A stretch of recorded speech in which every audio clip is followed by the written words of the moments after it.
রমজান মাসে কবরের আযাব বন্ধ থাকে, এটা কি সঠিক কথা? এটা বহুল প্রচলিত একটি ভুল কথা। আমাদের সমাজে ব্যাপকভাবে প্রচলিত আছে, রমজান মাসে কেউ যদি মারা যায় তাহলে তার আর কবরের আযাব হয় না।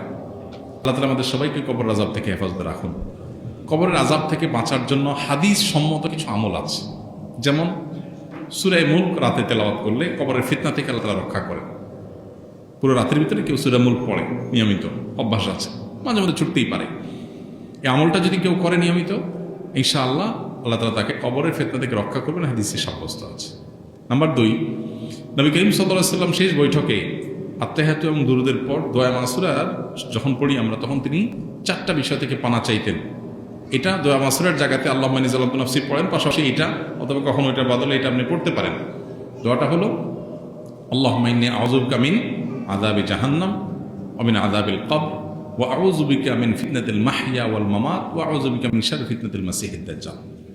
এই যে এখানে জাহান্নাম থেকে এবং কবরের আযাব থেকে পানা চাওয়া হয়েছে। অতএব শেষ বৈঠকে আল্লাহর কাছে দোয়া করেন।